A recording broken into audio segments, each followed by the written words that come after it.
Hello students, मैं doctor Anupreeta Mishra. आप Anupreeta Mishra electrical engineering के चैनल पर 3 फेज इंडक्शन मोटर में अभी स्पीड कंट्रोल पढ़ रहे हैं। लास्ट वीडियो में मैंने आपको इंट्रोडक्शन समझाया था कि स्पीड कंट्रोल होता क्या है, क्यों करते हैं और कितने टाइप की मेथड्स होती है। उनमें से आज मैं एक मेथड आपको थोड़ी समझाने वाली हूँ, क्योंकि वो बहुत लेंदी है, वो 3 सेगमेंट्स में है, तो मैं 1 बाय 1 2 या 3 वीडियोज़ में उसे कंप्लीट करूँगी। तो आज मैं जो मेथड कंसिडर कर रही हूँ वो पोल चेंजिंग कंट्रोल मेथड है, और ये मेथड सिर्फ और सिर्फ स्क्विरल केज इंडक्शन मोटर पर ही एप्लीकेबल है। स्पीड ऑफ मोटर जैसे मैंने लास्ट वीडियो में बताया था 1 - s × ns, मतलब 1 - s × 120f/p। तो पोल को बदल के हम स्पीड को, सिंक्रोनस स्पीड को बदल पाते हैं, मतलब रोटर की स्पीड को या 3 फेज इंडक्शन मोटर की स्पीड को बदल पाते हैं। और ये पॉसिबल कैसे कर रहे हैं हम? नंबर ऑफ पोल्स को बदल के। आप कैसे नंबर ऑफ पोल्स बदल सकते हैं? तो मैंने आप लोगों को एक शेयर किया था कंटेंट की how poles can be realized on the stator, ऐसा मैंने एक टॉपिक डिस्कस किया था।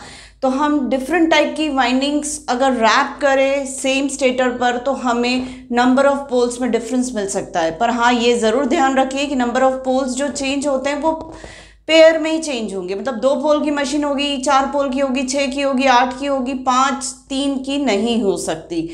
तो नंबर ऑफ पोल्स जब हम बदलते हैं तो 4 से 6, 6 से 4 ऐसे कर पाते हैं, मतलब स्टेप वाइज हमें स्पीड कंट्रोल मिल पाएगा, कंटिन्यूस स्पीड कंट्रोल नहीं मिल पाएगा।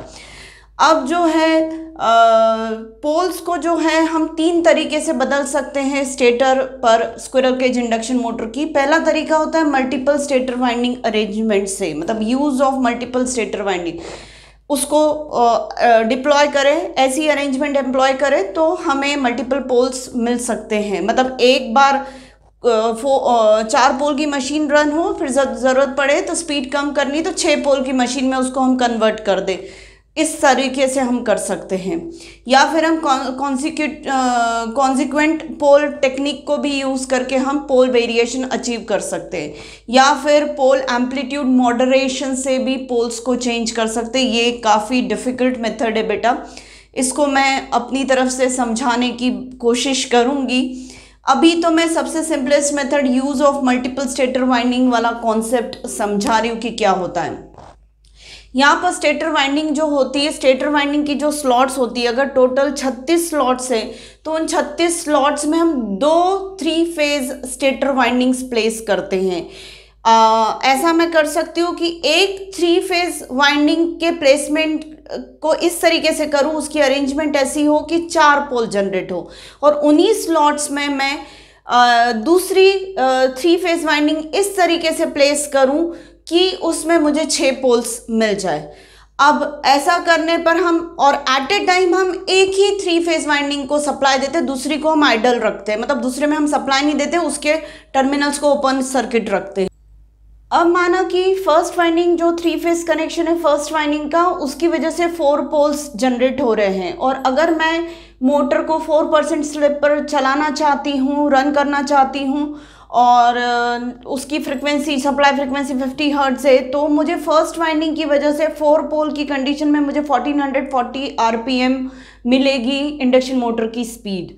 अब मैं triple pole double throw switch से अगर कनेक्शन चेंज कर दूं स्टेटर वाइंडिंग के सप्लाई का, मतलब first set of 3 phase winding को ना सप्लाई देकर second set of 3 phase winding को सप्लाई देंगे, तो जो कि 6 पोल के लिए अरेंज्ड है, मतलब वो स्टेटर में 6 पोल्स जनरेट कर रही है, तो जब हम सप्लाई ऐसी सेकेंड वाइंडिंग को देने लगेंगे तो हमें जो स्पीड मिलेगी वो 120f/6 करेंगे, मतलब 120 × 50/6 × 1 - 0.04 स्लिप के अकॉर्डिंग, तो मुझे 960 RPM मिलने लगेगी। मतलब मोटर को मैंने हाई स्पीड वाली वाइंडिंग से लो स्पीड वाली वाइंडिंग पर सप्लाई देकर उसके स्पीड को बदल दिया, तो मुझे 2 ही स्पीड वेरिएशन मिलेंगे, और बहुत ही ड्रास्टिक वेरिएशन मिलेगा, मतलब एकदम 1440 से 960।